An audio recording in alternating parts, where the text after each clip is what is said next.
자, 오늘은 우리 예배 세미나 우리 5번째 시간입니다. 자, 우리가 7가지 법칙을 하나씩 지금 살펴보고 있는데요. 우리가 처음 우리 예배학기론을 시작할 때, 자, 회중은 예배를 구경하는 자가 아니다라고 말씀을 드렸습니다. 그래서 오히려 회중은 오히려 뭐라고 말씀을 드렸냐? 경기를 뛰는 선수다라고 말씀을 드렸습니다.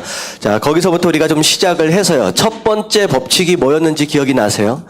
우리가 예배 가운데 나아갈 때 우리가 준비해야 할 첫 번째가 기대감이라고 말씀을 드렸죠. 그래서 믿음이 있다라고 한다면, 정말 하나님의 살아계심을 믿는다라고 한다면 당연히 기대감이 있어야 된다라고 하는 것입니다. 그래서 기대감을 제가 마지막에 뭐라고 표현을 했냐면 비어있는 그릇이다라고 표현을 했습니다. 그래서 하나님께서 우리 삶 가운데 담아주실 것에 대하여, 부어주실 것에 대한 큰 기대를 가지고 나올 수 있어야 그 기대감과 더불어서 예배 가운데 충만한 은혜가 있을 수 있다라고 말씀을 좀 드렸죠. 자, 두 번째가 지난주에 함께 나눴던 얘기예요. 기대감, 그 다음에 뭐예요? 두 번째 법칙? 반응. 두 번째 법칙. 네, 드림이죠. 왜 이렇게 하나도 기억을 못 하세요? 드림. 예, 드림입니다. 우리가 예배 가운데 나올 때 항상 받을 것만 생각하고 나오면 안 된다라고 했죠. 그래서 하나님께 나아갈 때는 우리가 먼저 하나님께 드려야 할 것들이 있다라고 말씀을 드렸습니다. 그래서 우리의 재물, 물질, 시간, 여러 가지 모든 것들을 포함해서 우리의 삶에 대하여 하나님 앞에 드리는 모습들이 있을 때 그때 하나님의 부어주심이 더 은혜롭게 넘칠 수 있다라고 해서 우리가 드림에 대해서 좀 말씀을 좀 드렸죠. 자, 오늘이 이제 세 번째 법칙입니다. 자, 다 같이 반응. 자, 옆에 있는 거 한번 읽어보도록 할게요. 예배는 시작. 예배는 믿는 이들의 반응이다. 예배자의 모든 것, 즉 마음, 감정, 의지, 그리고 몸 모두를 하나님과 그분이 말씀하시는 것과 그분이 하신 일에 반응하는 것이다. 예배는 하나님을 경외함으로부터 균형을 잡은 사랑스러운 반응이며 성도가 하나님을 더욱 알기 위해 나아가는 더 깊은 반응이다. 네, 가장 많이 나오는 단어가 어떤 단어예요? 네, 반응이라고 하는 단어죠. 그래서 예배다라고 하는 것은 내가 반응하는 것이다 라고 하는, 성도가 반응하는 것이다. 자, 무엇에 반응하는 것이냐? 하나님이 말씀하시는 것, 그리고 하나님께서 하시는 일에 대하여 반응하는 것인데, 자, 무엇으로 반응하느냐? 우리의 지정의 모든 것, 심지어 몸까지를 포함해서 이 모든 것들로 이제 반응하는 것이 바로 예배의 참 모습이다라고 말씀을 이제 서론에 좀 같이 얘기를 했습니다. 자, 밑에 보면 제목 같이 한번 읽어볼게요. 수동적인, 시작. 수동적인 예배의 결과. 다시 말하면 수동적인 예배의 결과라고 하는 것은 반응하지 않는 예배의 결과예요. 나 가만히 있는, 반응하지 않고 움직이지 않는 예배가 어떤 결과를 낳는 것이냐. 자, 밑에 한번 읽어봅니다. 시작. 예배에 참석하는 자가 살아계신 하나님께 주도적으로 반응하지 않고 그저 수동적인 관객 수준으로 남아있는 까닭은 무엇일까? 그것은 성도들이 심각할 정도로 예배에 무지하기 때문이다. 관객 입장에서 예배를 평가하는 것은 오직 하나님만이 하실 수 있다. 예배의 유일한 관객은 하나님이시기 때문이다. 성도의 역할은 단지 성령 안에서 하나님께 진정한 마음으로 반응하는 일이다. 자, 무엇으로 반응해야 되느냐? 진정한 마음으로 반응할 줄 아는 것이 진짜 예배의 모습이다라고 하는 것이죠. 그래서 마태복음 15장 8절부터 9절까지 말씀을 보면 이 백성이 입술로는 나를 공경하되, 겉으로는 예배를 드리는 것 같다라고 하는 것이죠. 근데 마음은 내게서 멀도다. 다시 말하면 마음으로 반응을 하고 있어요? 안 하고 있어요? 안 하고 있다. 마음으로 반응되어지지 않는 그런 예배는 어떤 예배와 같으냐? 사람의 계명으로 교훈을 삼아 가르치니, 하나님의 계명이 아니라 내 사람의 마음 들이는 거, 사람의 뜻대로 행해지는 그런 모든 것들을 나를 헛되이 경배하는도다 하였느니라 하시고, 다시 말하면 경배를 하는 것 같지만 어떻게 경배를 한다고요? 헛되이 아무것도 얻을 것이 없는 무의미한 그런 예배가 될 수 있다라고 하는 것이죠. 그래서 마음으로, 진정한 마음으로 반응하는 것에 대한 중요성에 대해서 좀 설명하고 있는 내용이죠. 자, 그렇다라고 한다면, 자, 마음으로 반응한다라고 했을 때 우리가 구체적으로 어떻게 반응할 것이냐라고 하는 것이, 자, 오늘 내용의 전체적인 이제 스토리입니다. 자, 보면 2번을 보면 뭘로 반응하라고요? 찬양으로 반응하라. 자, 그래서 옛날에는 그런 표현을 많이 썼어요. 예배를 드리기 전에 준비 찬송한다라는 표현을 많이 썼잖아요. 근데 그 표현 자체가 굉장히 잘못된 표현입니다. 왜냐하면 준비 찬송한다라고 하는 것은 찬송 자체를 예배 안으로 집어넣은 거예요? 안 집어넣는 거예요? 안 집어넣은 거예요. 다시 말하면 진짜 예배를 드리기 전에 마치 경운기가 뭐 하는 것처럼, 발동 거는 것처럼 찬양을 그런 식으로 치부해 왔다라고 하는 것이죠. 그래서 이제 오래된 교회, 약간 이제 전통적인 교회라 그럴까요? 그런 교회들을 가면 예배가 7시 반이면 언제부터 찬양을 시작해요? 7시 반에 시작하면 한 10분 전서부터 시작해요. 그때부터 찬양을 시작하는 거예요. 그러면 미리 찬양으로 준비한다라고 하는 의미에서는 좋은 표현인 것 같지만, 어떻게 보면 예배가 30분에 시작하는데 미리 찬송을 한다라고 한 경우에 찬양 자체를 예배 안으로 집어넣은 것이 아니라는 뜻과 마찬가지다라고 하는 거죠. 근데 중요한 건 뭐냐면, 찬양이 예배 안에서 굉장히 중요한 역할을 한다라고 하는 거예요. 이것 자체가 예배이기 때문입니다. 자, 그래서 밑에 설명을 좀 같이 한번 읽어볼게요. 자, 지금 예배 전반적인 내용들과 함께 같이 이야기를 하고 있는 거예요. 자, 함께 읽어봅니다. 시작. 하나님께 드릴 수 있는 최상의 반응은 찬양이다. 찬양은 단순히 음악적 표현을 넘어서는 포괄적 개념이다. 우리는 기도, 노래, 선포, 몸 등을 사용하여 하나님을 찬양할 수 있다.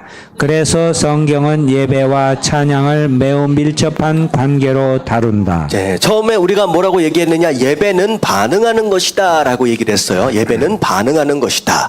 근데 중요한 것은 뭐냐면, 반응한다라고 했을 때 가장 좋게, 가장 잘 반응할 수 있는 형태가 뭐라고요?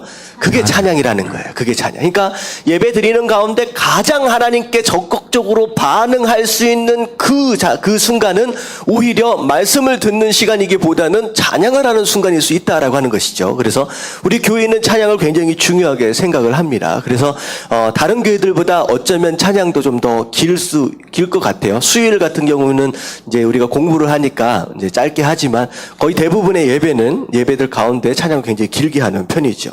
자, 그래서 찬양이 굉장히 중요하다. 예배와 찬양과 밀접한 관계가 있다라고 했는데, 자, 이사야서 43장 21절 말씀은 여러분들이 외워도 되게 좋은 말씀입니다. 중요한 말씀이에요. 다 같이 한번 읽어볼게요. 시작. 이 백성은 내가 나를 위하여 지었나니 나를 찬송하게 하려 함이니라. 자, 이 백성은 누굴 위해서 지었어요? 하나님 본인을 위해서 지었다라고 하는 거예요. 다시 말하면 우리가 사는 이유는 누구 때문이다? 예, 하나님을 위해서 사는 거예요. 하나님을 위해서. 근데 내가 이 백성을 나를 위해서 지었는데, 자, 목적이 딱 분명히 있다라는 거예요. 이 백성으로 하여금 뭐 하도록 하기 위해서? 찬송하도록 하기 위해서. 그러니까 우리가 인생을 사는 목적 자체가 이것저것 여러 가지 많을 수 있지만 가장 중요한 목적이 무엇이냐? 찬송이라는 거예요. 다시 말하면 우리가 하나님께 마땅히 드려야 할 찬송을 드리지 못하고 있다라고 한다면 마치 무엇과 같냐? 전화가 걸리지 않는 핸드폰과 같다라고 하는 것이죠. 무슨 얘기인지 아시겠죠? 아무런 제대로 된 가장 중요한 기능을 못하고 있는 것에 불과하다라고 하는 것입니다. 그래서 첫 번째 우리가 생각해야 될 내용은 뭐냐면, 우리 인생 자체가 만들어진 목적 자체가 하나님을 찬송하는 것이다라는 거예요. 근데 여기까지만 얘기를 잠깐 들어보면 우리가 되게 손해보는 것 같잖아요. 왜 나를 위한 삶이 아니라 만드신 분을 위한 삶이다라고 한다면 결국은 우리를 이용하려고 하는 것이 아니야, 이렇게 오해할 수 있어요. 근데 가장 중요한 건 뭐냐면, 사람이 만들어진 목적 뜻대로 살아갈 때 그때 그의 삶은 어떤 삶이 되어가느냐? 가장 행복한 삶이 되어져 갈 수 있다라고 하는 거예요. 목적을 따라 살아갈 때 가장 행복한 삶이다라고 하는 그렇게 이제 이해를 하시면 될 것 같습니다. 자, 그래서 자, 이제 찬양으로 반응을 해야 되는데 제가 찬양에 대해서 이제 여러 가지 표현들이 있어요. 이제 히브리어로 여러 가지 표현들이 있는데 그 다양한 표현들을 좀 살펴보면서 찬양이 무엇이냐라고 하는 것들을 조금 더 이제 구체적으로 좀 살펴보도록 하겠습니다. 자, 19페이지를 넘어가서 보시면 자, 다 같이 할랄. 자, 밑에 한번 읽어볼게요. 시작. 할랄은 성경에서 찬양이라는 의미로 가장 많이 사용되었다. 자랑하다, 칭찬하다, 바보스러울 정도로 시끄럽게 하다라는 뜻을 지닌 이 단어는 구약에서 165회나 사용되었다. 네, 할랄이라고 하는 단어가 어떻게 보면 이제 찬양이라는 뜻으로 가장 많이 사용되어진 단어입니다. 자, 이게 뜻이 뭐예요? 첫 번째가 자랑하다, 칭찬하다, 바보스러울 정도로 시끄럽게 떠든다라고 하는 그런 뜻이라는 거예요. 다시 말하면 누구를 자랑한다는 거예요? 하나님을 자랑한다는 거예요. 하나님을. 그리고 하나님을 칭찬한다라고 하는 것은 무엇이냐? 어떻게 보면 칭찬은 조금 이제 아랫사람한테 하는 것 같은 그런 느낌이 들지만 하나님이 행하신 일들에 대하여 하나님 너무 좋습니다라고 얘기하는 거, 이게 이제 칭찬이죠. 그러니까 하나님이 내 삶 가운데 행하신 많은 일들이 있잖아요. 그런 일들에 대하여 하나님 너무 잘하셨어요. 하나님 너무 좋았습니다라고 얘기할 줄 아는 것이 찬양 안에 들어있는 의미다라는 거죠. 근데 그 칭찬을 하고 자랑을 하는데 격식을 갖춰서 사람들 눈치를 봐서 하는 게 아니라 어떻게 해요? 바보스러울 정도로 누가 보면 야야야 좀 시끄럽다, 좀 조용히 좀 해라 라고 할 정도로 사람들 눈치 안 보고 하나님을 향하여 자랑할 때 그렇게 시끄럽게 그렇게 할 줄 안다라는 거죠. 근데 이게 어떻게 보면 다윗이 하나님을 춤추며 찬양했던 그런 모습들과 좀 연관해서 생각할 수 있을 것 같아요. 그래서 할랄이라고 하는 단어, 찬양이라고 하는 그 말 안에 숨겨져 있는 뜻이 첫 번째가 자랑하다, 칭찬하다, 그리고 그 자랑과 칭찬을 누가 보든지 상관이 없이 막 시끄럽게 떠들어댄다라는 그런 의미라고 생각하시면 되겠습니다. 자, 그래서 시편 150편 1절에 나오는 내용이 바로 이 단어를 사용한 이제 찬양이라는 뜻이에요. 자, 첫 번째가 할렐루야라고 표현이 되어 있죠. 그래서 저희가 이제 자주 사용하는 단어인데 할렐루야 무슨 뜻이에요? 자, 이 앞에 할렐루라고 하는 이 앞에 부분이 바로 이 할랄입니다. 할랄. 그리고 뒤에 있는 이 아자가 이제 소위 야훼라고 하여 하나님이란 뜻이에요. 그래서 할렐루야 하면 찬양한다라고 하는 뜻과 하나님이라는 뜻이 합해져서 무슨 뜻이에요? 하나님을 찬양합니다라는 뜻이에요. 그래서 할렐루야 하면 하나님을 찬양합니다라는 그런 뜻이라고 생각하시면 되겠습니다. 그래서 할렐루야, 그의 성소에서 하나님을 찬양하며, 자, 그의 권능의 궁창에서 그를 찬양할지어다. 이 앞에 뒤에 나와 있는 이 찬양이라고 하는 단어가 바로 이 할랄이라고 하는 단어로 쓰여졌다라고 생각하시면 될 것 같아요. 자, 그래서 첫 번째가 자랑하다, 칭찬하다. 자, 그 다음에 두 번째입니다. 다 같이 테힐라. 자, 밑에 한번 읽어볼게요. 시작. 할랄에서 파생된 단어 테일라는 칭찬받을 만한 사물이나 사물의 질 혹은 속성, 칭찬받기에 합당한 행위를 의미한다. 자, 이 테힐라라고 하는 단어는 이 힐라, 이 뒤에 부분을 보니까 어디에서 파생돼서 나왔느냐? 이 위에 있는 할랄에서 파생돼서 나온 단어다라고 하는 것입니다. 그래서 이것도 똑같이 찬송하다라는 뜻으로 같이 쓰여지는데, 자, 누구를 찬양하는 것이냐? 찬양 받으실 만한 그런 분, 찬양 받기에 합당하신 분 누구세요? 하나님이죠. 하나님은 찬양 받기에 합당하신 분이다라는 거예요. 그런 합당한 자, 합당한 것에 대하여 하는 행위, 바로 이것을 바로 테힐라라고 이제 이 단어를 쓴다라고 하는 것이죠. 자, 그래서 출애굽기 15장 11절 말씀 같이 한번 읽어봅니다. 시작. 여호와여, 신중에 주와 같은 자가 누구니까?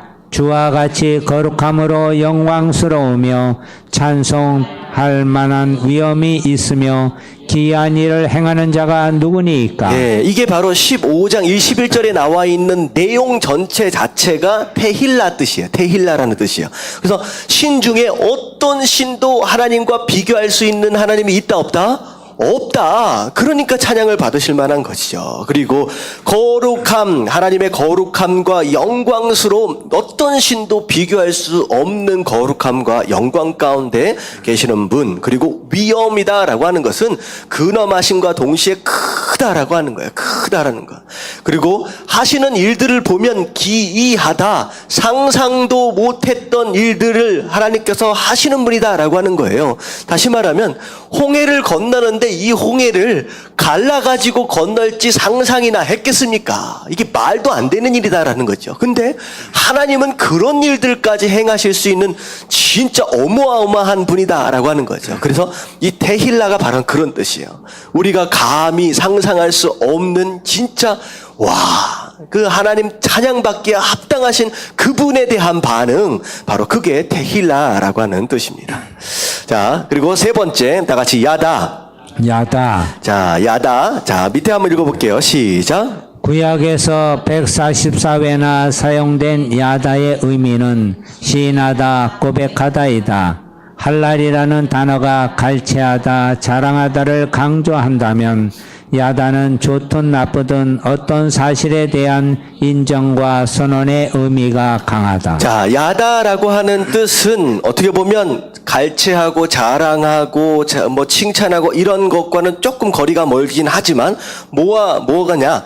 하나님이 행하신 일들에 대하여 인정하는 거예요. 하나님이 어떤 분이냐라고 하는 거에 대해서 인정하고 어떻게 보면 고백하고 어떻게 보면 선언한다라고 하는 거죠. 그러니까 사실 그 자체, 하나님의 거룩함과 하나님의 위대하심과 하나님께서 행하신 그 기이한 일들에 대하여 꾸밈없이 그것 자체를 하나님 당신이 하셨습니다.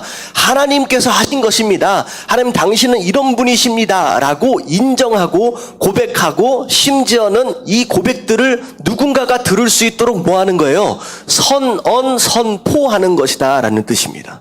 그래서 우리가 찬양할 때 우리의 소리가 하나님이 들으시기도 하지만 우리의 찬양의 소리는 누가 또 들을 수 있어야 돼요? 우리 주변에 있는 다른 사람들이 함께 들을 수 있어야 돼요. 우리의 찬양 소리가. 그러니까 다시 말하면 찬양은 하나님만 들으라고 하는 것이 아니라 심지어 누구까지 들으라는 거예요? 주변에 있는 내 주변 사람들, 이웃까지도 들을 수 있도록 해야 되는 것이 찬양이다라고 하는 것이죠. 자, 이해가 가시죠? 자, 여기까지 세 가지 뜻에 대해서 살펴봤어요. 자, 시편 89편 5절 말씀 한번 읽어볼게요. 이게 야다라고 하는 뜻으로 설명이 된 거예요. 시작. 여호와여, 주의 기이한 일을 하늘이 찬양할 것이요 주의 성실도 거룩한 자들의 모임 가운데서 찬양하리이다. 자, 여기서 찬양이라고 하는 두 가지 단어가 사실은 원어를 보면 한 번 나와요. 한 번 나오는데 이게 이제 한국말로 번역이 되면서 두 번 연속해서 나오게 되는데 이게 바로 야다라고 하는 그 단어로 쓰여진 겁니다. 자, 네 번째, 다 같이 토다. 자, 이거 5가지인데 기억하실 수 있겠어요? 나중에?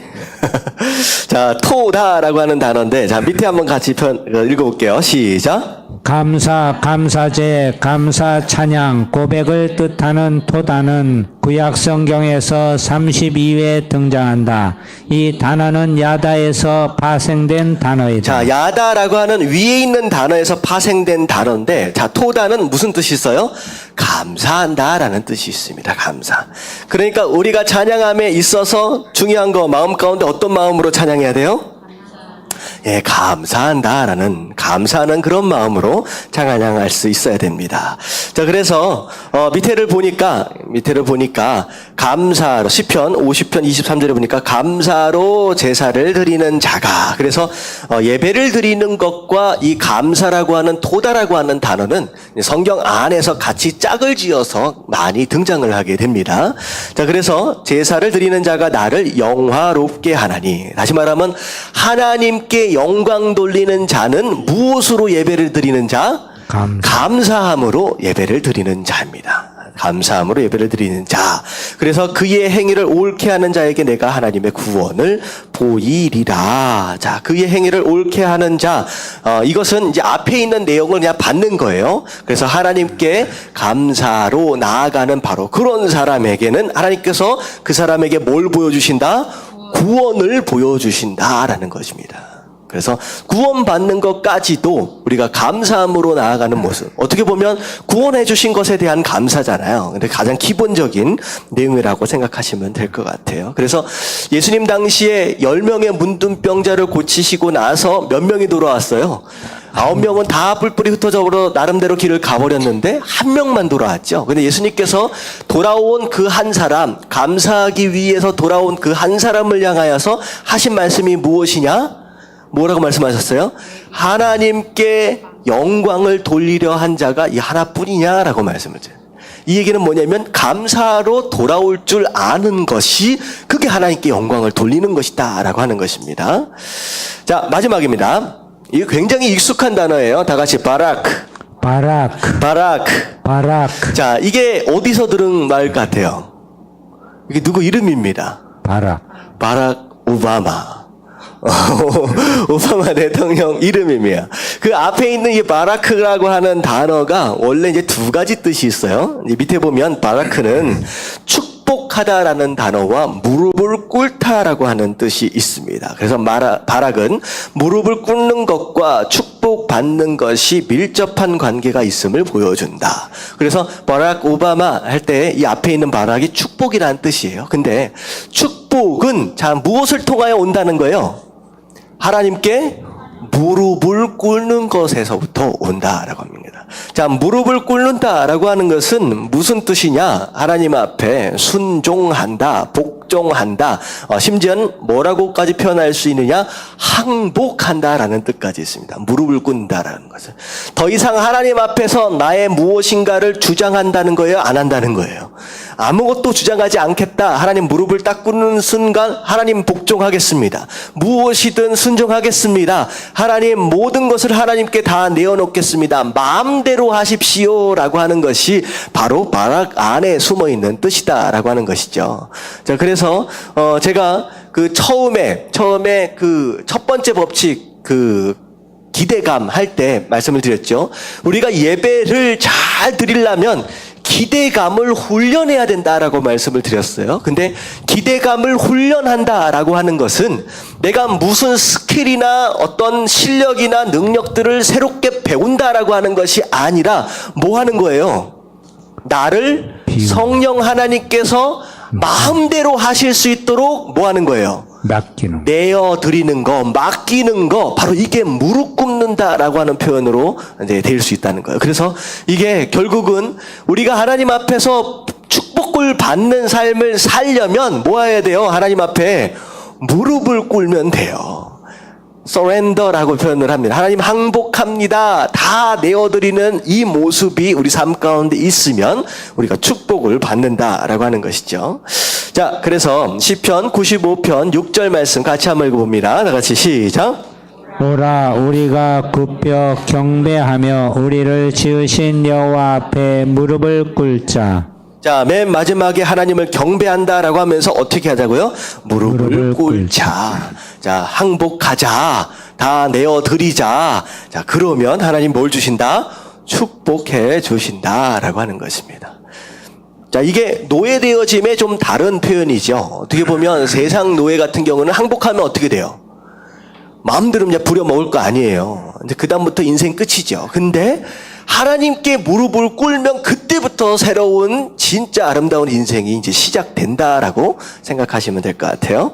자, 그래서 1번서부터 5번까지가 찬양이라고 하는 단어, 다양한 단어들 안에 숨어있는 이제 의미들입니다. 결국은 우리가 하나님께 찬양으로 반응해야 하는데 그 찬양으로 반응할 때 어떤 마음들이 들어가 있어야 되느냐? 이 5가지 마음이 포함되어 있는 찬양이 되어져야 한다라고 하는 거예요.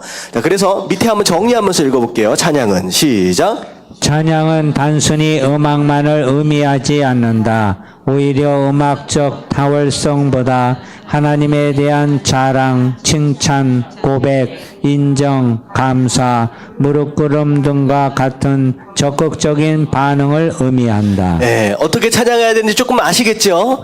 자, 그냥 앞에서 이제 화면 나오니까 그냥 줄줄줄 따라 읽다가 그냥 끝났네 이게 아니라 그 안에 있는 가사 안에서 이런 내용들, 그러니까 찬양의 가사들을 보면 전부 다 이런 내용들이 다 나와 있어요. 그것을 우리의 마음에 감동함으로 통하여서 적극적으로 하나님 앞에 반응한다라고 하는 것이 찬양의 가장 중요한 부분이다라고 하는 것이죠. 자, 찬양할 때, 자, 세 가지로 제가 생각을 좀 해봤습니다. 세 가지로. 자, 첫 번째, 어떻게 반응해야 되느냐. 다 같이 노래로 반응하라. 노래로 반응하라. 자, 제가 생각할 때 나는 노래를 진짜 기가 막히게 잘한다. 생각하시는 분 계세요? 자, 이거는 이제 노래다라고 하는 것은 내가 노래 실력이 뛰어나든 뛰어나지 않든 상관이 있어요, 없어요? 예, 없어요. 없어요. 그것과는 상관이 없이 하나님 앞에 올려드릴 수 있는 그런 노래가 있다라고 하는 것이에요. 자, 밑에 한번 설명 한번 읽어볼게요. 자, 우리의 마음을 시작. 우리의 마음을 표현하는 가장 좋은 방법 중 하나가 노래다. 왜냐하면 음악은 우리의 마음에서 흘러나오기 때문이다. 네, 이 음악이라고 하는 것이요 굉장히 중요합니다. 이게 별것이 아닌 것 같지만 제가 한번 그런 것을 한번 본 적이 있어요. 그 영화들 이렇게 보면요 뒤에 깔리는 음악 있잖아요. 이 음악 자체가 없는 것과 있는 것하고는 완전히 차이가 납니다. 우리가 볼 때 딱 영화를 볼 때 뒤에 흘러나오는 음악이 쫙 깔릴 때는요 감동이 마음이 막 움직여요. 움직이는데 이 음악을 쏙 빼니까 엄청 얼마나 맹맹한지 오히려 보고 있는 것 자체가 되게 민망할 정도로, 그래서 예배 가운데 음악이다라고 하는 그런 요소는요 어떻게 보면 우리의 마음을 움직인다라고 하는 것에 있어서 굉장히 중요한 요소다라고 하는 것이죠. 그래서 우리가 찬양을 할 때에 우리가 아무것도 없이 그냥 찬양할 수 있지만 피아노도 있고 뭐 기타도 있고 드럼도 있고 여러 가지 악기들을 통하여 음악적인 요소들을 활용을 해서 찬양하는 이유가 무엇이냐? 그것 안에서 우리의 마음이 움직여질 수 있고, 그리고 그 음악 자체가 그것을 위해서 하나님께서 우리에게 주신 선물의 개념이다라고 생각하시면 될 것 같아요. 자, 그래서 에베소서 5장 19절 말씀 한번 볼게요. 다 같이 시작.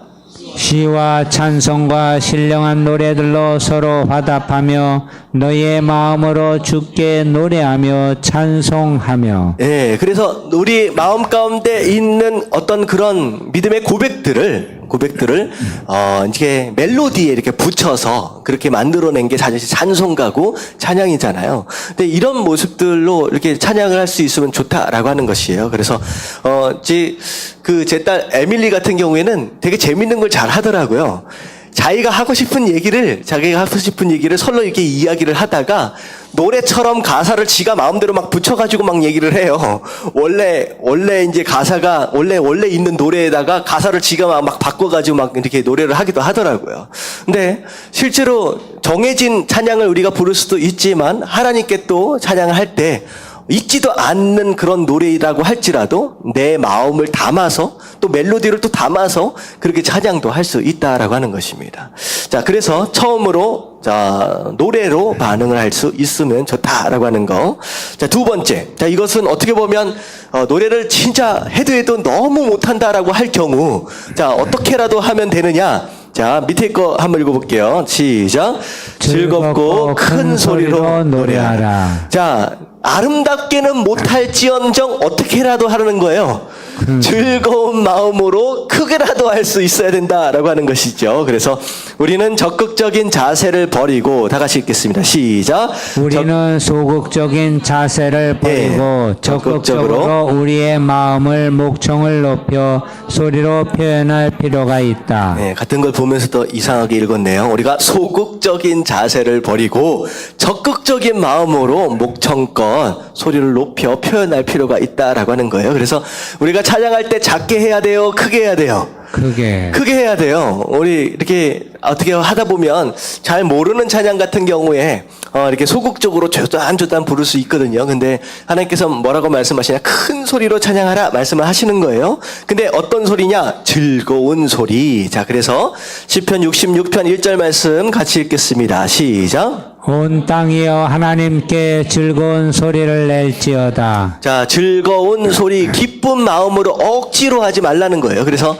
어떤 성도님들은요, 찬양이 끝날 때 정도 되면 교회에 오시는 분이 계세요. 의도적으로. 왜냐하면 찬양하는 순간이 찬양도 잘 모르고 뻘쭘하고 하니까 오히려 찬양 시간 끝날 때 좀 해가지고 말씀만 드리러 들어오는 사람이 있어요. 근데 그게 아니라는 거예요.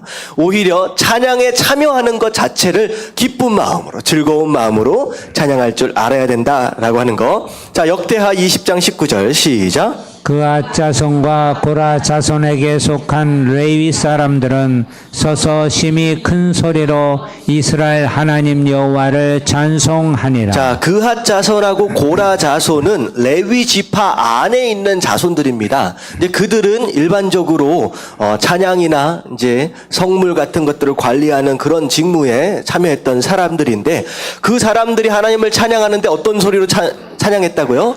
큰 소리로 찬양했어요.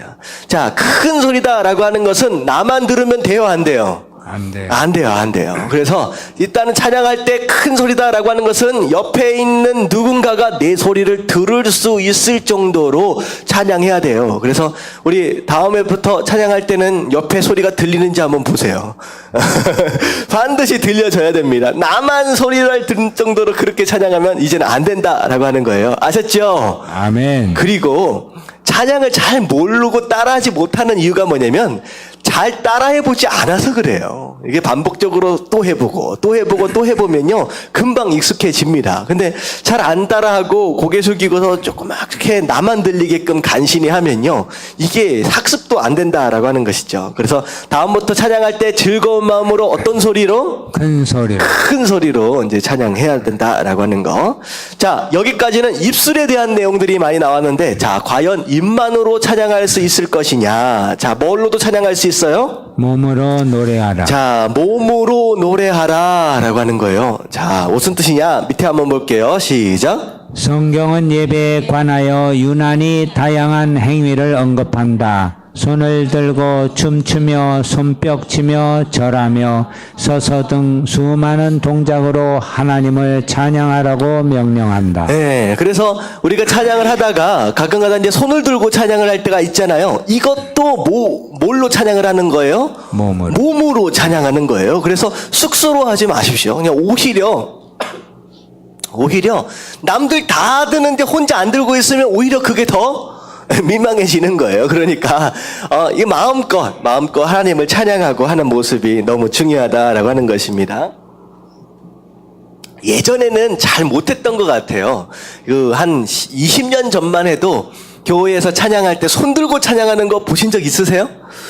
거의 본 적이 없거든요. 근데 저도 이 손 들고 찬양한 것에 대해서 익숙해진 지가 불과 한 10년 정도밖에 안 된 것 같습니다. 그래서 조금 개방적인 교회들에서 이제 손을 좀 들기 시작했는데 이것이 사실은 성경 안에 나와 있는 내용이에요. 그래서 시편 134편 2절 말씀 한번 볼게요. 다 같이 시작. 성소를 향하여 너의 손을 들고 여호와를 송축하라. 예, 너희의 손을 들고 여호와를 송축하라, 찬양하라라고 말씀을 하셨어요. 이게 이제 명령입니다. 근데 손을 든다라고 하는 것은 어떤 의미냐? 아까 지금 얘기한 것처럼 무릎을 꿇는다라고 하는 것과 좀 비슷한 내용입니다. 손을 든다. 언제 손 들고 나와요? 항복할 때. 자, 항복한다라고 하는 그런 의미가 있어요. 그리고 언제 또 손을 드느냐? 이제 항복한다라고 했을 때 손을 보여주는 이유가 무엇이냐? 내 손에 뭐가 없다? 아무것도 없다. 무기가 없다. 더 이상 당신에게 해야 할 수 있는 그런 것들을 내가 가지고 있지 않다라고 하는 그런 의미죠. 근데 손을 든다라고 하는 거, 하나님께 손을 든다라고 하는 것은 방금 무릎 꿇는 것과 같이 항복합니다. 그리고 다 드립니다. 내겐 아무것도 없습니다라고 하는 그런 고백과 마찬가지다라고 하는 것입니다. 그래서 손을 들고 찬양할 수 있어요. 자, 그리고 손뼉 치며 찬양할 수 있죠. 그래서 우리가 주일날이나 이제 금요일이나 손뼉을 또 치면서 찬양을 합니다. 내 손도 놀면 안 된다는 거예요. 찬양함에 있어서 동참해라. 내 몸도 내 손도 동참을 해라. 자, 시편 149편 3절 말씀 한번 읽어볼게요. 시작. 춤추며 그의 이름을 찬양하며 소고와 수금으로 그를 찬양할지어다. 자, 뭐 하며 찬양하라? 춤추며. 여러분들 춤추며 찬양하고 있어요? 네, 이게 이제 쉽지를 않죠. 우리가 일반적인 예배에서, 주일날 예배에서 막 춤을 추면서 찬양하고 있으면 새로운 교인들이 뭐라고 생각할까요?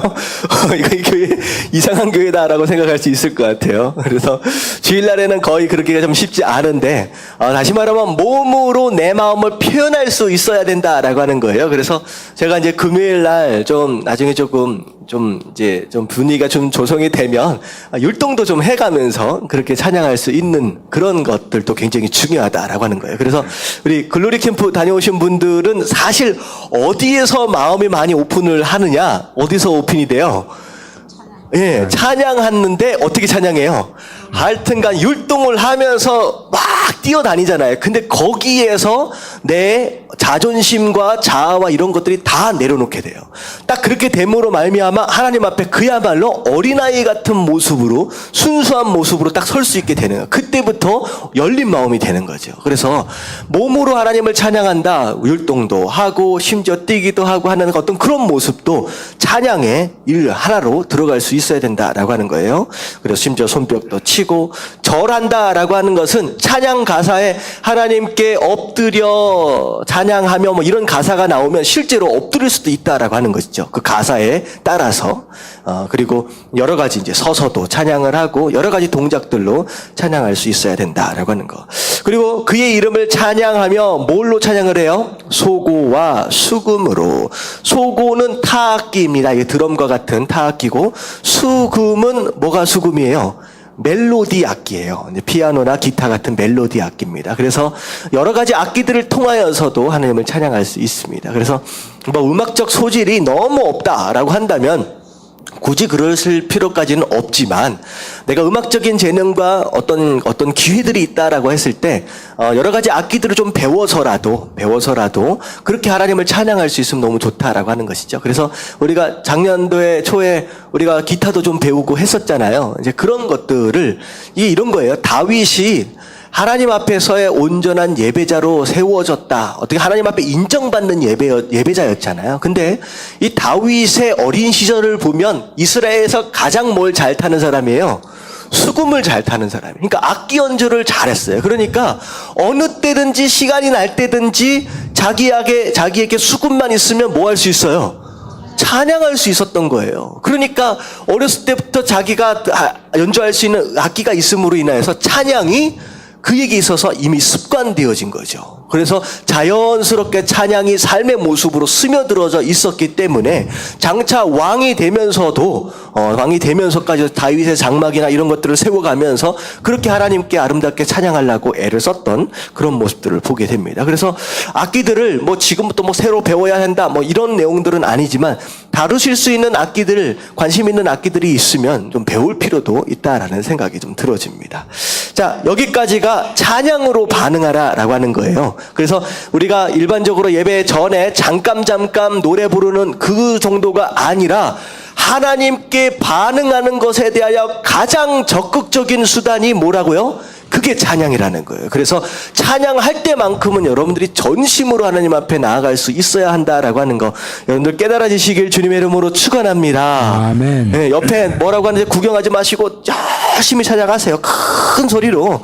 손 들고 찬양하다라고 했을 때 손도 높이 들고 찬양도 하시고, 그렇게 하면 너무 좋다라고 하는 거. 그래서 첫 번째가 뭘로 반응하라? 찬양으로, 노래로, 음악으로 반응할 수 있어야 된다. 입술만이 아니라 내 몸까지를 다 활용해서 찬양의 도구로 사용할 수 있어야 된다라고 하는 거.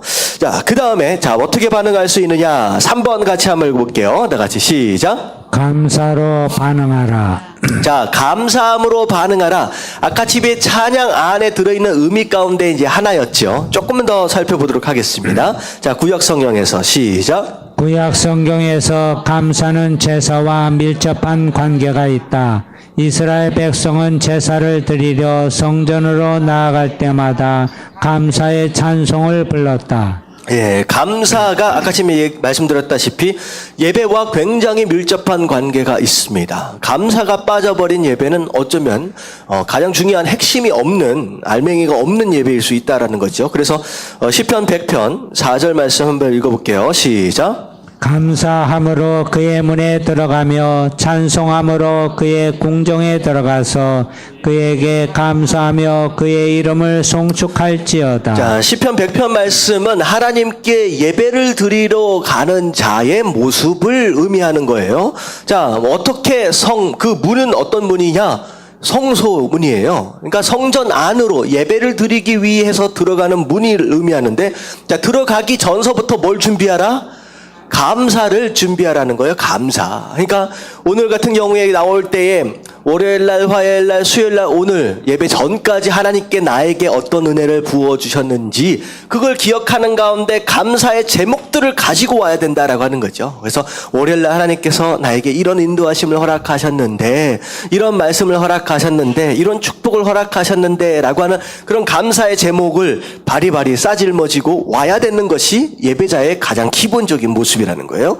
그리고 성문으로 들어가며 찬송함으로 그의 궁정에 들어가서, 어떻게 보면 이 문과 궁정과 이런 것은 예배 가운데 나아갈 때 한 단계 한 단계 더 깊숙하게 들어가게 되는 과정들을 의미합니다. 근데 결국은 이 문을 지나고 저 문을 지나고 점점점 단계적으로 깊이 있게 들어가는데 있어서 가장 중요한 게 뭐냐면 감사라는 거예요.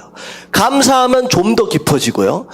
또 감사하면 그 안으로 더 들어가게 되고요. 마지막에 보세요. 감사함으로 하나님의 이름을 송축할지어다. 마지막까지 감사. 다시 말하면 감사는 우리의 예배의 문을 여는 핵심적인 요소라는 거예요. 그 다음 단계의 문, 단계적으로 문을 열어가는 데 있어서의 가장 핵심적인 것이 바로 감사다라고 하는 것입니다. 자, 50편 23절은 아까 같이 말씀드렸던 내용입니다. 감사로 제사를 드리는 자가 나를 영화롭게 한다. 또 구원을 보여주신다라고 하는 거. 자, 밑에 시편 기자는 같이 한번 읽어봅니다. 시작. 시편 기자는 하나님께 나아가는 길을 감사로 표현했다. 제사 드릴 때는 물론이고 삶의 행위 하나하나로 하나님을 영화롭게 하는 비결도 바로 감사다. 네, 감사가 예배를 예배답게 만들고요. 그리고 우리의 삶을 예배로 승화시켜가는 가장 중요한 요소다라는 거예요. 자, 우리의 삶이 예배가 되어야 한다라고 말씀을 드렸잖아요. 결국은 그렇게 되어지기 위해 가장 중요한 핵심 요소는 감사다라고 하는 것입니다. 자, 감사할 게 많지요. 아멘. 감사할 게 많지요. 자, 감사로 반응을 해야 된다. 자, 네 번째. 자, 4번입니다. 다 같이 시작. 기쁨으로 반응하라. 자, 예배는 과거 한 30년 전만 해도 굉장히 경직되어 있었습니다. 이 거룩함의 모습을 경직됨으로 착각을 하고 있었던 시대가 상당히 많았었죠. 그리고 실제로 로마 카톨릭 같은 경우에 중세시대 그때만 해도 예배 가운데는 이 기쁨이라고 하는 요소를 거의 생각해 본 적이 없을 정도로 굉장히 경직되어 있고 틀에 꽉 차여 있고, 어떻게 보면 예배 가운데 웃음이라고 하는 단어가 어울리지 않았었던 시대가 상당히 많았었습니다. 근데 사실 성경 안을 잘 들여다보면 예배는 오히려 경직되어 있는, 굳어 있는 그런 상태가 아니라 활동적이면서 역동적인, 그리고 그 안에 뭐가 있어야 돼요? 웃음과 기쁨으로 가득 차 있는 축제와 같은 것이 바로 예배다라고 하는 것이죠. 그래서 이스라엘의 5대 제사 기억나시죠? 첫 번째가 뭐예요? 번제, 소제, 화목제, 속죄제, 속건제, 5가지 제사. 그 가운데 가장 기뻐할 수 있는 제사, 축제와 같은 제사, 어떤 제사예요? 화목제잖아요. 더러운 것들은 싹 빼가지고 태워버리고 나머지 먹기 좋은 것들은 어떻게 하는 거예요? 함께 나눠 먹는 잔치, 축제의 장소가 바로 예배의 장소여야 한다라고 하는 거죠. 예배의 참 모습입니다. 자, 그래서 자, 밑에 보면 자, 21페이지입니다. 맨 위에 보면 같이 한번 읽어볼게요.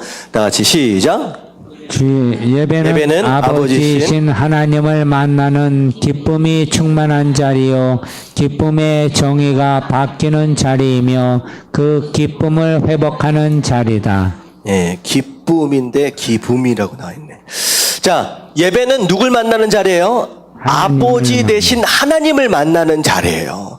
그분은 우리를 만드신 분이고, 그리고 우리를 살려주신 분이에요. 그리고 우리를 모든 것들을 회복시키시는 분이라는 거예요. 우리 구원하실 분이라는 거죠. 근데 그분을 만난다라고 하는 것은 엄청난 기쁨이다라고 하는 거죠. 우리가 그분을 만나는 것으로 인하여 우리가 생명을 얻었잖아요.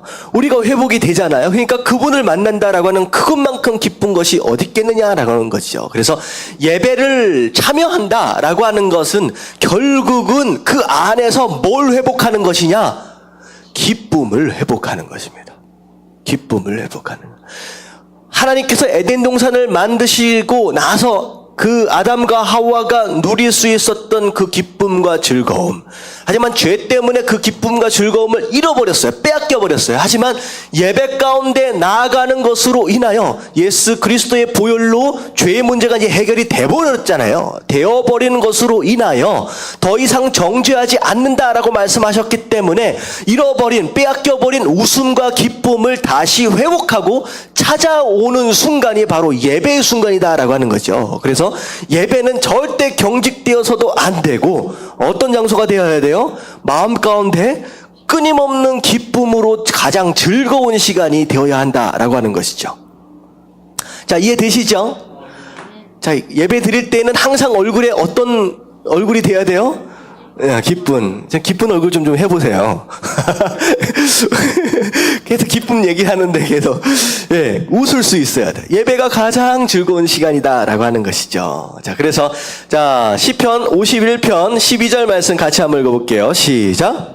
주의 구원의 즐거움을 내게 회복시켜 주시고 자원하는 심령을 주사 나를 붙드소서. 자, 하나님께 나아가는 자의 모습, 구원의 즐거움, 나를 살려주셨잖아요. 얼마나 행복해요. 그리고 내게 회복시켜 주시고, 즐거움을 회복시켰다. 아까 그 얘기죠. 빼앗겨버린 것, 잃어버린 것을 다시 되찾아 주셨다라고 하는 거. 그리고 자원하는 심령을 주사, 예배에 나아갈 때 억지로 나온 게 아니라, 끌려온 게 아니라 어떤 마음으로 나온 거예요? 내가 원해서 왔다는 거예요. 그 하나님 만나고자, 그 즐거움을 회복하고자 그래서 왔다라고 하는 것이죠. 그래서 그 마음을 내게 달라라고 말하고 있어요. 달라라고. 다시 말하면 예배 가운데 즐거운 마음으로 나올 수 있는 그 마음 또한 누가 주시는 거다? 하나님이 주시는 거예요. 그래서 예배 나가야 되는데 라고 하면 마음 가운데 부담 먼저 생긴다. 이것은 기도해야 돼요. 하나님, 내가 예배를 즐기게 하시옵소서. 예배 나아가는 게 재밌게 하세요 주시옵소서. 이것을 어떻게 하는 거냐? 하나님께 구해서 받아야 된다는 거예요.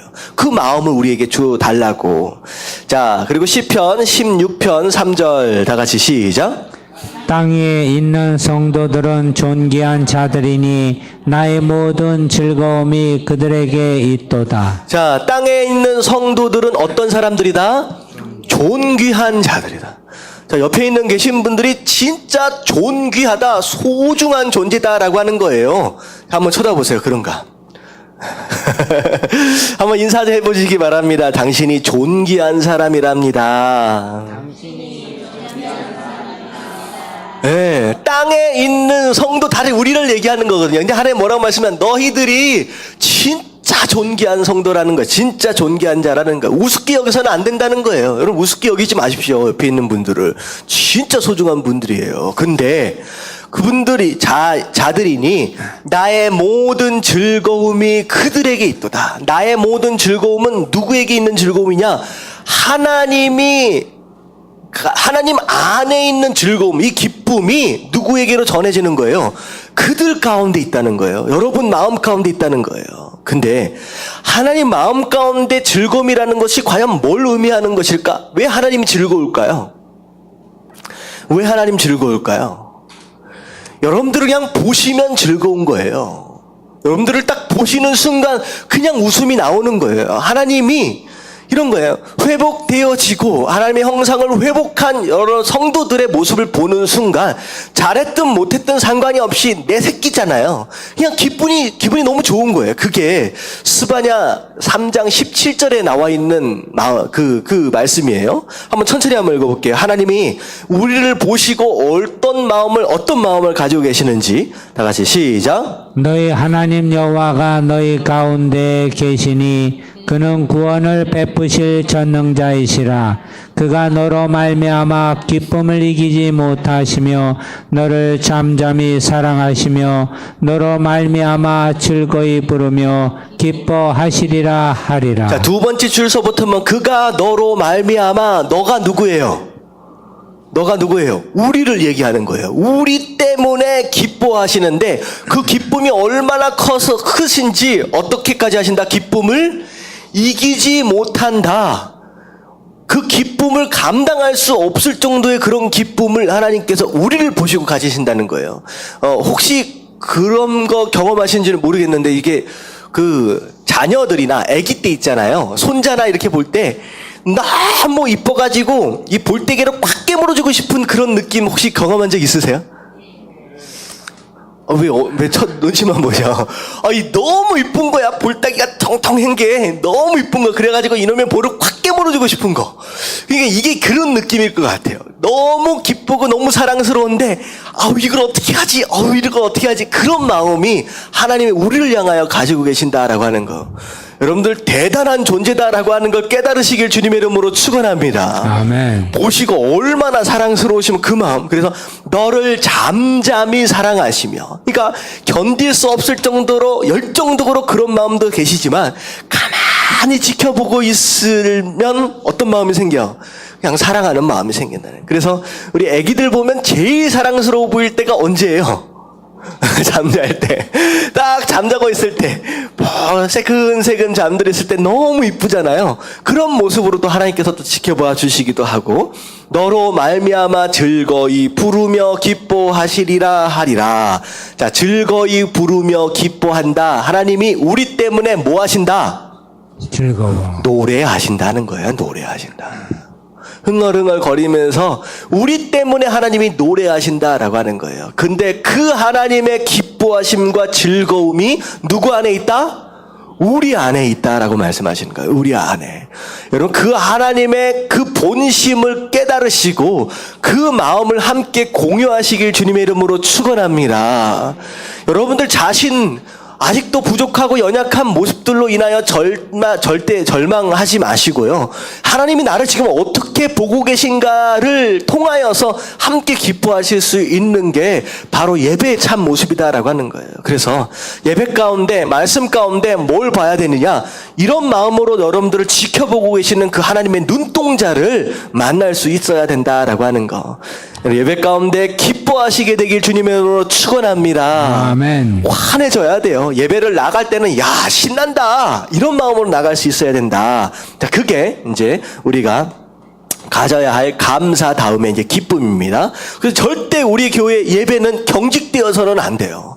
경직되어서는 안 돼요. 자, 어떻게 보면 뭐랄까요? 그런 마음에 대해서는 오히려 예배는 축제 장소가 되는 것이 맞다라는 거죠. 자, 다섯 번째, 이게 마지막입니다. 자, 어떻게 반응해야 되냐? 다 같이 시작. 회개 헌신으로 반응하라. 자, 예배를 드리고 난 이후의 반응이 굉장히 중요하다라고 하는 것이죠. 예배 가운데의 반응과 예배 후의 반응.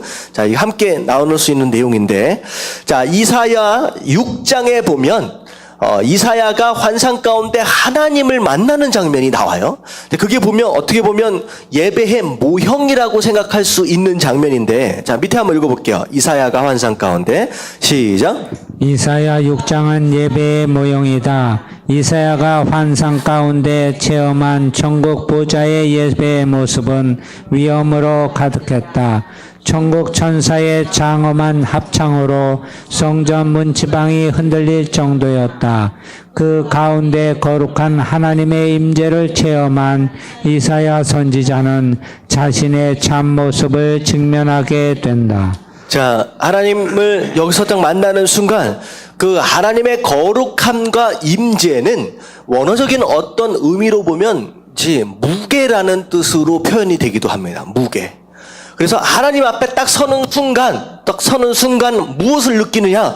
엄청난 무게를 느껴서 하나님 앞에 무릎을 꿇을 수밖에 없게 된다라고 하는 거죠. 하나님의 임재하심은 무게와 비교해서 설명이 되기도 합니다. 그래서 그 앞에 엎드려지는데 하나님과 함께 있는 모든 천사들이 찬양을 하는 그 모습 얼마나 웅장했던지 성전의 문지방이 두두두두 흔들릴 정도로 그 정도였다는 거예요. 근데 그때 하나님의 임재하심을 체험하는 순간 가장 첫 번째 반응이 무엇이었느냐? 내가 누구냐라고 하는 것이 드러나는 것부터 이제 시작이 됩니다. 자, 예배 가운데 나아갈 때 가장 첫 번째 반응이 무엇이냐? 하나님 임재하심으로 인하여 내가 누구냐라고 하는 게 드러나는 거예요. 자, 내가 누구예요? 죄인이죠. 자, 이게 첫 번째입니다. 죄인임을 깨닫게 됩니다. 그래서 자, 이게 보니까 이사야 6장 5절 말씀. 그때 내가 말하되 화로다 나여 망하게 되었도다. 죄인된 내가 하나님 앞에 서면 죄인이 하나님을 정면으로 직시하게 되면 어떻게 돼요? 죽어요. 살아남을 수가 없어요. 거룩한 하나님 앞에 그렇게 맞대고 쓸 수 없다는 거예요. 그런데 그 하나님을 만났으니까 이젠 망했다. 내가 죽었구나. 내가 끝장났구나. 나는 입술이 부정한 사람이요. 나는 입술이 부정한 사람이요. 나는 입술이 부정한 백성들 중에 거하면서 만군의 여호와이신 왕을 베었음이로다 하였더라. 결국은 하나님께 뭘 인정할 수밖에 없느냐? 하나님, 내가 부정한 사람입니다. 죄인입니다. 라고 하는 것을 깨닫게 되는 거예요. 자, 이게 바로 회개의 시작이죠. 자, 예배 가운데 하나님을 만났을 때 첫 번째 반응은 자, 죄인임을 깨닫고 회개하게 된다라고 하는 거. 이게 첫 번째 반응이에요. 자, 두 번째는 무엇이냐? 하나님 앞에 회개하며 나아갈 때. 자, 회개하며 나아갈 때 그 다음 하나님이 어떻게 반응해 주시냐? 용서해 주신다라고 하는 거예요. 그래서 입술이 부정하다라고 하니까 어떻게 하느냐? 상단에 있는 피어 있는 숯을 갖다가 끄집어내서 젓가락으로 끄집어내서 그 숯을 입에다 대주시는 거예요. 이제 환상이니까 뒤지는 않았겠죠. 근데 입술에다 대주시면서 뭐라고 얘기를 하시냐? 줄쳐진 데만 보면 다 같이 시작. 내 악이 제하여 졌고 내 죄가 사하여 졌느니라. 자, 죄임을 깨닫고 회개를 하는 장면이 분명히 있음에도 불구하고 예배는 기쁨이고 축복이다. 예배는 축제다라고 이야기하는 이유가 뭐냐면 용서가 있기 때문이에요. 만약에 죄인임을 깨달았어요. 회개가 있는데 용서가 그 예배 가운데 없으면 더 이상 기쁠 수 있어요? 없어요? 없지요. 이 용서하심이 있기 때문에 예배가 축제가 되어질 수 있다는 거죠. 고백만 하면 돼요. 내가 죄인입니다. 고백하고 회개할 수만 있다면 되는 거예요. 그래서 하나님의 반응이 용서해 주심이 그 다음에 하나님 반응. 그리고 나서 중요한 게 뭐냐면 용서를 받은 죄인에게 하나님에게서 뭘 하시느냐? 하나님이 부르신다라고 하는 거. 이게 컬링이라고 합니다. 자, 이사야 6장 8절 상반절 말씀 한번 읽어볼게요. 시작. 내가 또 주의 목소리를 들으니 주께서 이르시되 내가 누구를 보내며 누가 우리를 위하여 갈고 하시니. 자, 용서 받았으니 이제는 네 마음대로 잘 먹고 잘 살아라. 그게 아니라 하나님께서 용서받은 죄인들을 향하여 뭐 하시느냐? 그분의 일 가운데로 부르신다라고 하는 거예요. 누가 나와 함께 일하겠느냐? 나와 함께 걸어가겠느냐?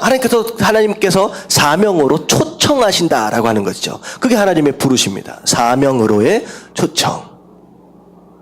자, 그럴 때 우리는 어떻게 반응해야 돼요?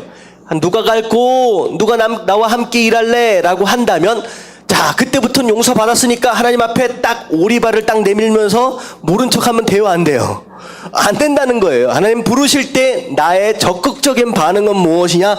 내가 가겠습니다 라고 헌신되는 모습이 당연히 반응되어져야 된다라고 하는 거. 자, 그래서 이사야 6장 8절 하반절 말씀 같이 읽어보겠습니다. 시작. 그때 내가 이르되 내가 여기 있나이다 나를 보내소서 하였더니. 네, 이사야가 거기에서 하나님의 부르심에 반응하고 헌신하는 모습을 보이게 됩니다. 그래서 이 사건, 이 환상을 보고 나서 하나님 앞에 헌신되어짐으로 인하여서 이 이사야의 삶이 완전히 극적으로 이제 변화되어지는 장면이 바로 그 7장서부터 쭉 나오게 되는 거예요.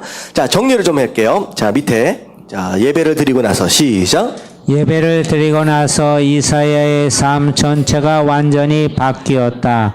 하나님의 임재 체험을 하기 전과 후의 차이는 비교할 수 없을 정도로 크다.